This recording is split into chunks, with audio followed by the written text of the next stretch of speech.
Hey guys, subscribe for daily content. And if you're shopping for gear, make sure you check out the description for the newest items at some of the very best online retailers. There's also links for some of the items that I personally recommend. Thanks! What's going on YouTube? Metal Complex here, and today I've got another short little unboxing video to share with you guys. So what do we have here? Something from Polish Custom Knives, perhaps? Yeah, I think so. I will link this down in the description. They rotate their stock a lot. If you've never been over to Polish Custom Knives, check them out. There's a lot of stuff that's being rotated. It seems like every few days there's some new stuff. So if you haven't checked them out, please do. What's the best point of attack? Right here? Sure. You know what? That's what we're going to do. We're going to go right there, and we're going to see what the heck we've got in here. All right. Well, we just got the top of the bag there, but that's okay. So we have a Herman knife here. And you might think, surely at this point, you have covered all the Hermans. It turns out, no, I have not. There's at least one model that I have not covered yet, and this is it. I'm very interested because it's a lot of the stuff that Herman makes is EDC size, but a lot of it is on the larger side, right? And when I say EDC size, I mean, I understand that's subjective. But, like, I guess I'm saying, like, in terms of length, right? So this is on the shorter side. Oh, yeah.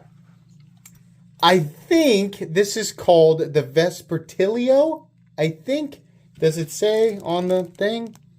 Vespertilio, yes. And then we have MagnaCut. Yeah, interesting. All right, so let's take a look at that blade. Oh, that's nice. I like the, boy, every time, I think I've seen all their finishes, and then every time I get something that's just a little bit different. So look at this. It's almost like we've got long horizontal lines and a nice high reflectivity tumbled finish with a Wharncliffe blade. Now that is a nice setup for EDC, and I'll tell you why. This is their only blade that is, can we call this Wharncliffe? Are the Blade Shape Police going to come arrest me? I'm kidding. They have no power. However you want to classify this blade is completely and totally up to you. I'm going to say it's Wharncliffe-ish, right? If you want to make up a blade shape name, I find that to be fun. That really ruffles the feathers of the blade shape aficionados, right? But as you can see here, it is sort of a triangle with a tip, right? Now, we do have subtle curvature right here. And so I think that's worth pointing out that it's not a completely straight line, right? The more, like the less intense this taper, the less it looks like a Wharncliffe and the more it becomes technically something else, right? A lot of times, I guess, people say it's got to be like this or it's almost got to be like a cleaver to be labeled that, whatever. The nice thing about this blade, regardless of how it is labeled, is that the tip is down, right? The nose of the blade is down, so you can rest your finger out here, which creates, for me, I like this because it's a lot of control while you're doing a draw cut. This is made easier by the fact that the blade is not extremely long. You can get your finger up right out by the tip pretty easily. You can see here that they've actually polished the edge here. That is gorgeous.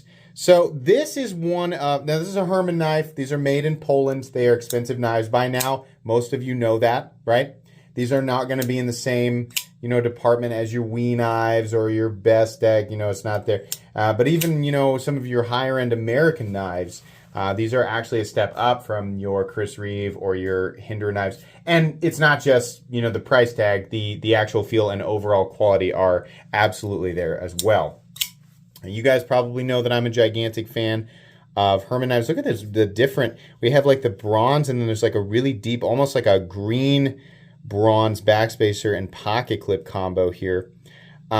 Pretty cool. I asked them if I could check one of these out because it's the only model that I've not taken a look at yet. Absolutely gorgeous, and I'm sure that it's just a slicing beast. I'm going to carry and use this knife because, well, number one, because I have the opportunity to. I mean, why would you not, right? But it's very close in size. I think maybe a little smaller than the Sting, which is my favorite. This is my Sting that I EDC. And this is my favorite size for EDC amidst all of the different Herman knives, which I own almost all of the models now. I'm a huge Herman knives fan. I'm actually going to show you guys who are shopping for Hermans. I'm going to do size comparisons up against a bunch of different models. So we have, I'm going to actually scoot the camera down so we can get a better look at this.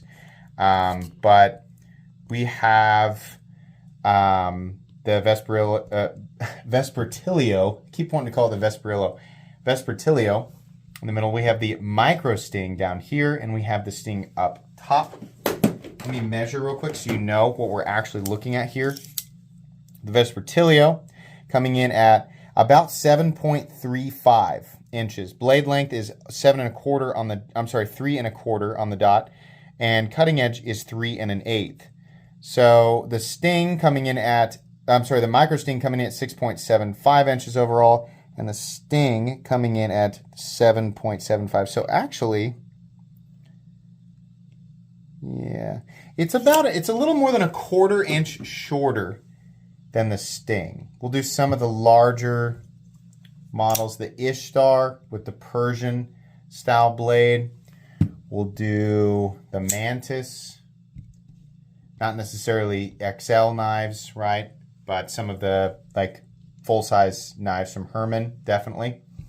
And then we'll do some of the larger models, the Slim, and the largest model that they make would be the Dragonfly. Now, obviously, if you're not familiar with Herman knives, some of these are a lot more dressy, right? But some of their more basic stuff is going to come in starting in the low 600s, and a lot of times it kind of climbs into the 800s. That's kind of what you're looking at when we're talking about some of the entry-level stuff. But their entry-level stuff, the nice thing about Herman knives is that their entry-level stuff, outside of the materials used, is every bit as high quality as some of their ultra, super premium versions, right? I mean, it just depends on what you want the materials made out of. In this case, we have 2 different examples of Ball-Bach and 2 different examples of Black Tie Mascus, which are obviously substantially more expensive materials, but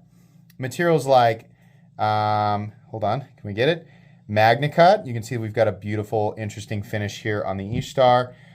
We have a flatter, more concrete M398, a little bit of 10-weight nano oil leaking out of there. But we have M398 on this guy. I can't remember, what do we have on the Sting? Is it also M398? I bet the Sting, see, and this is a different finish yet. Almost each one of these knives is a slightly different finish, which I like that. I like that they add a little bit of personality to everything that they make. And then once again, M398. So they'll work with LMAX, M390, M398, MagnaCut, possibly S90V. If they don't, Herman knives, would you consider S90V? I like the idea of S90V with this geometry. All of these blade steels work very, very well with this geometry because of the relatively high hardness and relatively high emphasis on edge retention. So you're getting that, I mean, all of these are ground very similarly. We have a fairly thin blade stock, and they taper down to a nice, clean, thin edge. So having a, these obviously aren't like hard, I wouldn't call these hard use pocket knives. These are knives that are designed to cut for extended periods of time and cut very clean, right, with minimal drag. So having a composition like, M398, MagnaCut, or, I would prefer S90V I think would be really, really awesome. Yeah, I don't know. They do a great job. I love the interesting finishes. I love the interesting, milling patterns and anodizing, and, like sometimes you can kind of get an in-between one where it's kind of dressy, kind of not, right?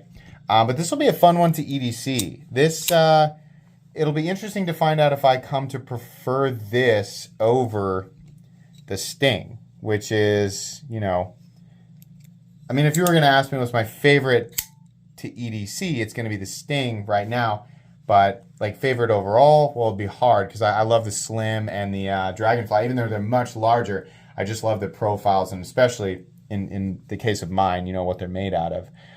But yeah, If you've not checked out Herman knives, please do at Polish Custom Knives, link down below. This has not been reviewed yet. This is a model that has not been reviewed, so you will get a full comprehensive review of this model a few weeks down the road. That's going to be pretty much it today, guys. Thanks so much to Polish Custom Knives for sending that in for me to take a look at and share with everybody. Please make sure to follow me on Instagram at metal_complex. If you enjoyed this video, leave a like. If you'd like to check out my other content, I do, of course, have lots of videos of knives that are either expensive or inexpensive that I do or don't like, so check those out. And if you enjoy all my content, go ahead and click on that Metal Complex logo right there and subscribe because there's definitely more coming. Thanks again for watching, everybody, and have a great day.